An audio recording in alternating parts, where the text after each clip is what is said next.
7 force field. Don't worry. I'll break you out of there. Glad I could help.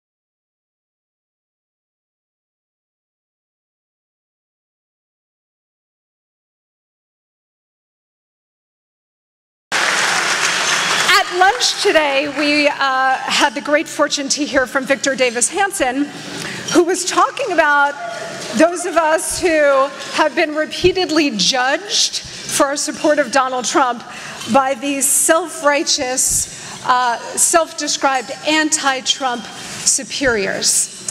And it called to mind something that happened to me last July. I had an exchange with a Hollywood heavyweight, and no, it was not Harvey Weinstein. That would have been an exchange of a different kind. And this Hollywood heavyweight approached me, and I got the whole condescending treatment about Donald Trump. I got the condescending tap on the arm. I got the look like feeling sorry for me that I was a Trump supporter. And he looked at me and he said, "Monica, you're a sweet girl and you're so smart. You can't possibly be for Donald Trump." And I realized in that second that I had a decision to make. Was I going to go through the usual excuses like, well, you know, I know, but I still... I decided in that split second to own it. And I leaned into this guy and I said, "Are you kidding me? I freaking love Donald Trump."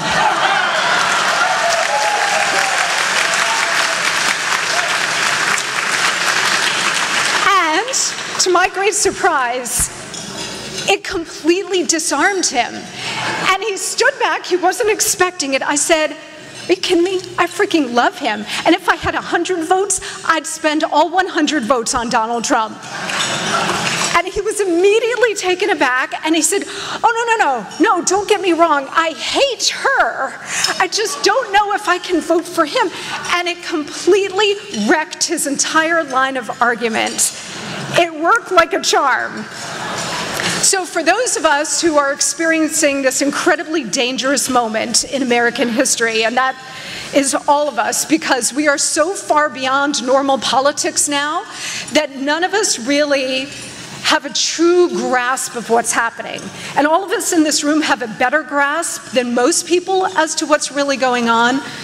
But I would say, I tell that story as an example of the strength we're going to need, all of us in this room, every American going forward. It actually reminds me a little bit of the Watergate frenzy. And as many of you know, I worked for former President Nixon during the last years of his life. And I've been giving a lot of thought to what President Nixon's advice to the current president might be, and how we can all arm ourselves with Nixon's experience so we don't allow it to happen again. But first I want to start with a question. Does the swamp always win? It's a question I've given a lot of thought to, because in the past we've never really had to pose that question, right? Because yes, of course the swamp always won.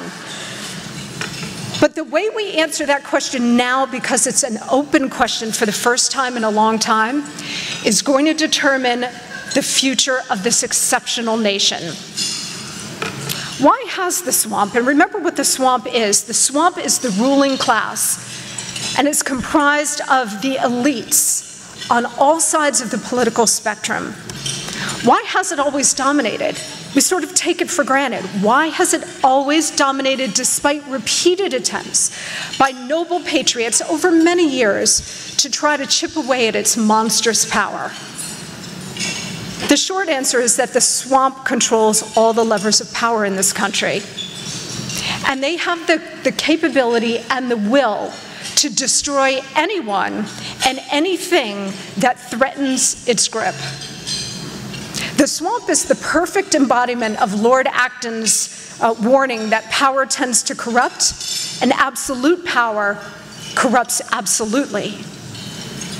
There are so many other adages that we can apply to this epic cesspool of money and power and status and influence, all contributing to the supreme human and institutional corruption that we see in Washington, D.C. It's everywhere. And it's so daunting. It is a tsunami that comes and crushes anybody in its path. It's elected officials on both sides. It's the establishment on both sides. Their staffs, the media, federal bureaucracies, special interests, lobbyists, even some in the deep state who are supposed to only be focused on America's external threats.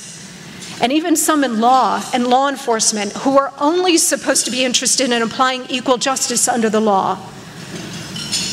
They've all become corrupted. And this ruling class has dined out on this rotten status quo for a hell of a long time. Until now. Because finally, this country has elected someone not of, by, and for the swamp.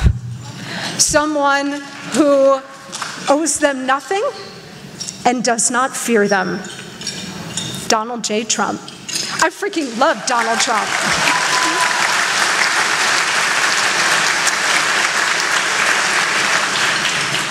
The reason the swamp hates him, of course, is manifold. He has proven to be a potent crusher of political correctness and polite society, the way things are supposed to be said, i.e. not on Twitter, and a crusher of that elite vanguard, also known as the swamp. He came in and he promised to smash their corrupt existing order, to overturn the money changers' tables, right? To make representative government representative again, and to have them earn the consent of the governed, which is what the founders had in mind when they created this exceptional nation. And in so doing, he promised to restore respect for the Constitution, to restore government back to its proper place, and to restore mighty American economic growth, to, make America great again. Simple concept, how refreshing, after years of being dominated and ruled by the swamp. Of course, most of these things, if not all of them, scare the living hell out of the ruling class. Having failed to destroy their nemesis during the campaign, they have now redoubled their efforts to kill his presidency. This is an effort, and I know this from personal experience, this is an effort that is going to be ongoing until the end of his natural presidential term or until they get him. Make no mistake, and I know everybody in this room understands this very clearly, the ruling class doesn't just want to destroy his presidency or even just remove him from office. They want him in prison. Not the local clink, federal prison. Hence the appointment of this independent counsel in this wide-ranging and open-ended investigation. They want to void his lawful election, and they want to ruin him, and his family, and his top advisors, and his supporters, and all of his voters. Everyone on Team Trump, which is everyone in this room, from the president on down, has got to be discredited and, yes, destroyed. Both sides know that this is an existential fight. Existential fight. It is true that this president is an imperfect warrior, but he is the kind of disruptor that we have been waiting for the kind of disruptor that we have been longing for. But while disruptors in the private sector are celebrated, right? Henry Ford, the Wright brothers, Bill Gates, Steve Jobs, Uber. How many of us took an Uber here tonight? They're celebrated in the private sector, but disruptors in government are condemned and swept away. Why? Because in government there is no profit motive. The only motive in government is to get reelected, to amass power and keep it, to sustain and grow its influence, to spread its reach. Government is supposed to serve the people, but instead, it serves only itself. And that's why anyone who comes along like Donald Trump, promising to restore the country to the vision the founders intended, has got to be crushed. The swamp will not be threatened. In fact, it reminds me of Glenn Close's character in Fatal Attraction, where she says, "I will not be ignored." That's the swamp. And just as deadly as Alex Cross in Fatal Attraction. Their insatiable desire for ever more power and control has warped the rule of law, damaged our institutions, eroded confidence in our democratic and free market systems, and ripped the most extraordinary governing document in the history of the world, the US Constitution, to shreds. Finally, we have all reached the boiling point. We reached it last year, and we have decided to unite against this self-serving duplicitousness of this ruling class.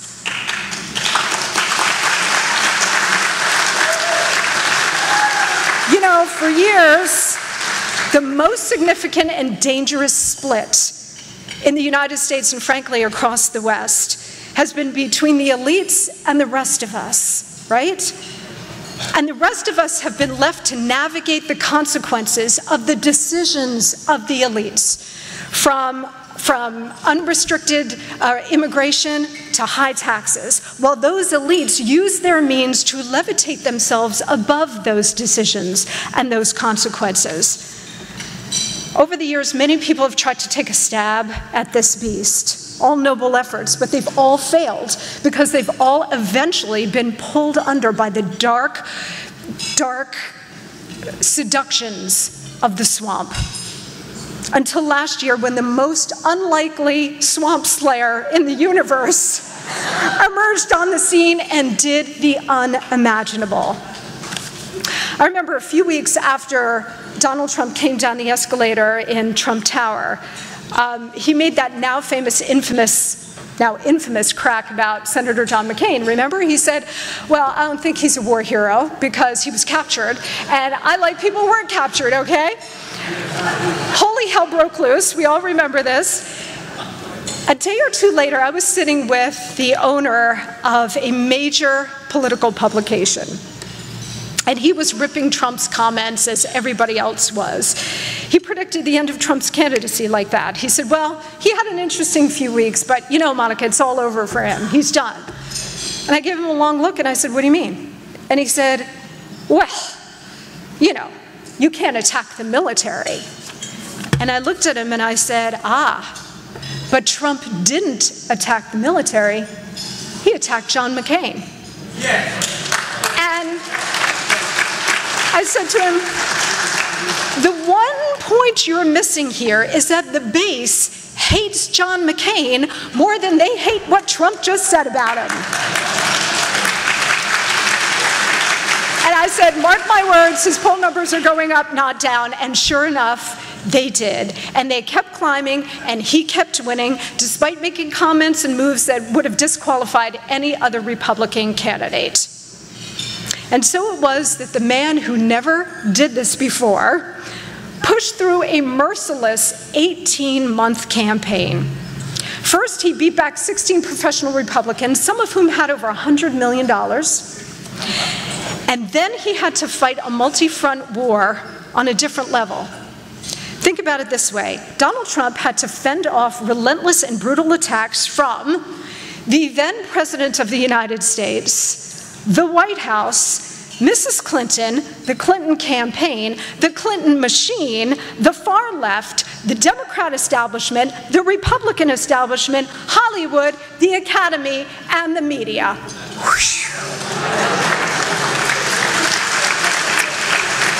And yet, despite that unprecedented assault, he won that war too. On election night, I was on Fox News and I was surrounded by people who had mocked and dismissed Donald Trump for the previous 18 months, including as recently as earlier that day. And I was on camera at 3 o'clock in the morning when the race was called for him, and I'll never forget, Bret Baier looked at me first, because I was the first person 2 days after Donald Trump came down that escalator and told Bill O'Reilly, stop laughing, do not underestimate him, he's going to pull the whole thing off. So because I made that prediction so early, Bret Baier looked at me first and he said, Monica, thoughts? And I didn't look at him, I looked at America. And I said, this is the most astonishing political event of our lifetimes.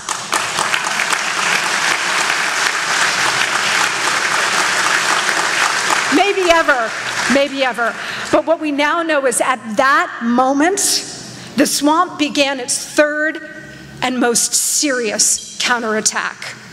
Since January 20th, the forces arrayed against Donald Trump include all of those I just mentioned, plus the permanent federal bureaucracy, the deep state, the international community, and the so-called independent counsel, ratcheting up the pressure on this president in ways we have never seen before, deeply dangerous ways that really imperil this great nation. That is not an overstatement. The ruling class has weaponized political opposition in truly lethal ways. Leaking state secrets? Check. Spreading continuous lies? Check. Torpedoing his agenda in Congress? Check. Infecting the popular culture? Check. Poisoning the minds of our youth? Check. Undermining confidence in our common values and institutions? Check. Overt campaigns questioning the president's legitimacy and mental fitness? Check. Open talk about removing the duly elected president from office? Check. Instigating violence by aligning with and supporting radical, violent groups like Antifa? Check. And by the way, that's just George Soros and his minions on an average Wednesday. This is what this president is up against. Donald Trump was strong enough to withstand all of these forces coming at him during the campaign. I hope and pray that he is strong enough to withstand what is coming at him as president, because no president, not one, has had to contend with this kind of monolithic, brutal, relentless opposition. And we're all well aware of the dishonest, brutal, relentless attacks on Richard Nixon, Ronald Reagan, George W. Bush. What they faced is nothing compared to what Donald Trump is facing. And I know, having worked with President Nixon, we're going to get to him in a second. This is an unprecedented moment and a very dangerous one. Even Jimmy Carter has noted the unprecedented nature of what this president is facing. And that brings us to a word of warning for this president and for all of us. Since he came down that escalator, Trump has attracted some comparisons to Richard Nixon. As a lot of you know, I worked for President Nixon during the last years of his life, and I've been thinking a lot about this, and it seems to me that the historical analogy is increasingly apt, and I'll tell you why. Some of the parallels between Nixon and Trump are positive, and they're striking.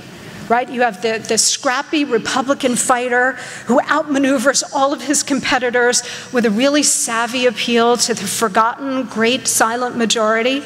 That was Nixon's phrase. Including disaffected Democrats who became Nixon, then Reagan, then Trump Democrats, thereby creating a whole new popular movement. The political self-made man who bypasses the elites and enrages them by doing that. The iconoclast with a vision that matched the moment. Other comparisons, a little less flattering, right? The man sensitive to attacks, real and perceived, burgeoning investigations, the appointment of a special counsel, top aides in the crosshairs, a braying media, impeachment chatter. And we know that Nixon and Trump are different men in different situations in different eras, of course, and any historical analogy only goes so far. The current Russia investigation is not Watergate. Watergate had provable crimes. Well, so far, there has been zero evidence of any crime or any wrongdoing whatsoever on behalf of Donald Trump or anybody around him. On the Hillary Clinton Democratic National Committee side, however, there seems to be evidence of actual collusion with Russian interests, making Watergate look like, you know, a game of patty cake.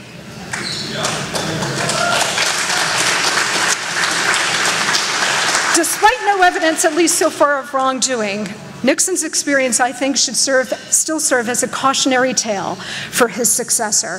Nixon's enemies were legion, and so are Trump's, and for largely the same reason. I know many of you in this room will remember that when Richard Nixon was running in 1968, he ran on a very Trumpian platform. He ran promising to realign the existing order, smash the government bureaucracy, and remake it, change the way foreign and domestic policy was conceived and executed. 4 decades later, Donald Trump was promising the same thing, to smash an irretrievably corrupt system. Because both men posed mortal threats to this entrenched power and influence of the establishment and the media, they're both regarded with sneering disgust, right? And considered unworthy of the job and unworthy of the respect that goes with that job. If either man were allowed to succeed, that spells the end of the swamp, right? That spells the end of their power, their influence, and their gravy train. They had to destroy Nixon. They have to destroy Donald Trump. The same long knives that were out for Nixon are out for Trump. Unlike Nixon, however, Trump has never before held high office. So he's making a few rookie mistakes here and there, which I think are playing right into the hands of his enemies. So I think he could benefit from Nixon's hard-earned wisdom if, that's a big if when it comes to the president, if he listens to what history is trying to tell him. If you've got a White House under siege, you cannot have a dodge and weave strategy, especially when there's nothing to hide, because that only encourages more probing and more questions. And still, presidents in trouble can't seem to help it, right? It's sort of their natural instinct. I remember one time President Nixon said to me, "Why did I go through the damn fire if nobody is ever going to learn from my experience?" So, assuming that there are no violations here, Trump should calmly restate the truth, let the surrogates fight the fevered fantasies of his enemies, stay clear of the ongoing investigations, try to contain leaks, and focus on the agenda that he was elected to implement. The lesson of Nixon, though, is if wrongdoing becomes evident or if it's manufactured, the lessons, I think, are also clear. You got to tell the truth quickly, fire people if necessary, explain the situation and the circumstances, and take meaningful responsibility. When a president hesitates, even in the face of a scandal that's hyped on media suspicion only, it can create this perception of guilt, and that is a feedback loop that never ends well, especially for a Republican president. Nixon one time said to me, he said, "I knew there was a double standard out there. I just didn't realize that when it came to me, there'd be a triple standard." His point was not to evade personal responsibility. It was that he should have recognized that given the threat he posed to the all-powerful elite class, he should have been hyper-vigilant and hyper-ethical, leaving no openings anywhere for anybody to use against him. A couple of years after he resigned, Nixon gave a series of interviews to David Frost, and they became very famous. And at one point, he made a very profound admission. He said, "I brought myself down. I gave them the sword, and they stuck it in, and they twisted it with relish. And I guess if I had been in their position, I would have done the same thing. He later added, I made so many bad judgments. The worst ones, mistakes of the heart rather than the head. But let me say, the man in that top job has got to have a heart, but his head must always rule his heart. President Trump can enjoy a successful presidency, and he's had many, many victories in this existential war against the swamp. But he's also got to heed the warnings of a former man in that top job who learned the hard way, the brutal ending in store if you give your enemies the sword. So look, this war against the swamp is bigger than Donald Trump. This is a once-in-a-lifetime shot at neutralizing the ruling class. We'll never destroy them, we'll never eliminate them, but neutralizing them long enough to bring America back to its foundational principles of individual liberty, free market capitalism, and the rule of law. This is about freeing this great country from the stranglehold of the elites, the swamp, and putting the power back where the founders intended, with us.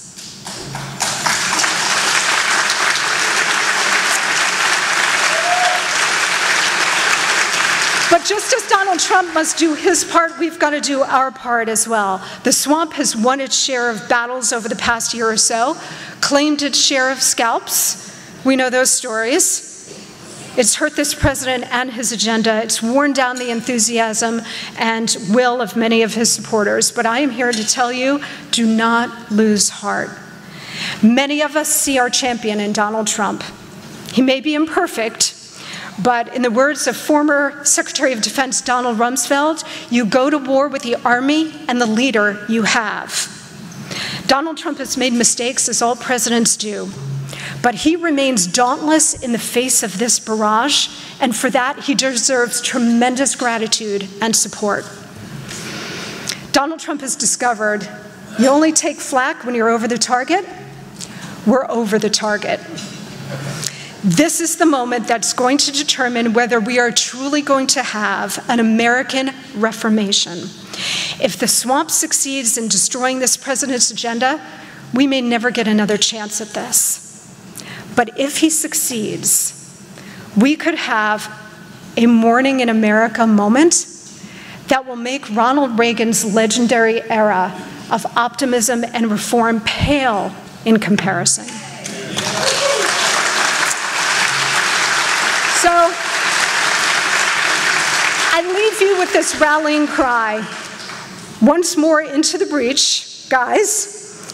Let's make this disruptor and this disruption the exception to the rule, the one that succeeds in government. Let's roll. God bless you. Thank you so much. Thank you.